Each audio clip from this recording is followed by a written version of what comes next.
வணக்கம். என்னோட பேர் ராமலிங்கம். நான் ஒரு இயற்கை விவசாயி. மயிலாடுதுறை மாவட்டம் மாப்படுகை பகுதியில் யாழ் இயற்கை வேளாண் பண்ணை அமைஞ்சிருக்கு. அந்த யாழ் இயற்கை வேளாண் பண்ணையில் அங்கே சுற்றி உள்ள பகுதிகளில் உள்ள 40க்கும் மேற்பட்ட விவசாயிகள் ஒன்றுபட்டு யாழ் இயற்கை விவசாயிகள் கூட்டமைப்பு வச்சுருக்கிறோம். எல்லாம் இருந்தாலும் இயற்கையில் விளைய வைக்கிற நமக்கு விலைங்கிறது பற்றாக்குறையாக தான் இருக்குது. அது கட்டுப்படியாகாமல் தான் இருக்குது. அதே மாதிரி வேளாண்மையே இன்றைக்கி கேள்விக்குறியாகிட்டு அதிலும் இயற்கை வேளாண்மைங்கிறது மிகப்பெரிய சவாலாக இருக்குது. ஆனால் இதை எளிமையாக்குனது ஐயா நம்மாழ்வார் அவர்கள் தான். ஐயாக்கிட்ட என்ன மாதிரி லட்சக்கணக்கான விவசாயிகள் போயிட்டு பயிற்சி பெற்று இன்றைக்கி அவங்க பேசுனதை கேட்டு இன்றைக்கி இயற்கை வேளாண்மை பண்ணிக்கிட்டு இருக்கோம்.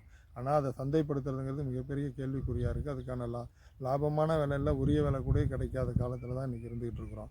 அதே இன்னொரு பக்கம் பார்த்திங்கன்னா, இயற்கை உணவுப் பொருளை தேடி அது இயற்கையாக தான் விளைஞ்சிதான்னு தெரியாமல் அரைகுறை மனத்தோடு அதை வாங்கி சாப்பிடக்கூடிய நுகர்வோர்களும் லட்சக்கணக்கில் இன்றைக்கி டெவலப் ஆகிட்டு இருக்கிறாங்க. ஆனால் இது எல்லாத்தையும் தீர்க்கக்கூடிய எல்லாருடைய பிரச்சனையும், நுகர்வோருடைய பிரச்சனையும் இயற்கை விவசாயிகளுடைய பிரச்சனையும் தீர்க்கக்கூடிய ஒரு முயற்சியாக தமிழ்நாட்டில் இருக்கக்கூடிய இந்தியாவிலே இருக்கக்கூடிய சில முக்கிய விவசாயிகளை ஒன்று திரட்டி அவங்கெல்லாம் வச்சு நம்ம ஈரோட்டில் உள்ள டெக்ஸ்டைல் அரங்கத்தில் ஒரு மிகப்பெரிய இயற்கை விவசாயிகள் மாநாட்டை இயற்கை விவசாயிகளே சேர்ந்து நடத்தக்கூடிய ஒரு நிகழ்வு வருகின்ற 15, 16 சனி மற்றும் ஞாயிற்றுக்கிழமைகளில் நடக்க இருக்குது.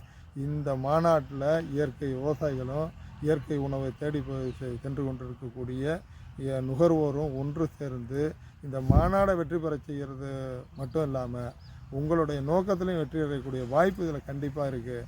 ஏன்னா இதில் எந்தவித ஒரு தயக்கமும் வேண்டாம். இயற்கை விவசாயிகளுடைய வாழ்வாதாரத்தையும் நுகர்வோருக்கு இயற்கை உணவை உறுதிப்படுத்துறதுக்குமான மட்டுமான ஒரு நிகழ்வு தான் நடக்க இருக்குது. அதனால் நீங்கள் தமிழகத்தில் உள்ள ஒட்டுமொத்த இயற்கை விவசாயிகளும் இயற்கை உணவுப் பொருளை தேடி அலையக்கூடிய நுகர்வோரும் ஒன்றா இந்த மாநாட்டையும் வெற்றி பெற செய்து நமக்கான உணவு, நஞ்சில்லாத உணவு நாளை கிடைக்கிறதுக்கான வழியையும் நம்ம வகுக்கணும்னு சொல்லி கேட்டுக்கிறேன். நன்றி, வணக்கம்.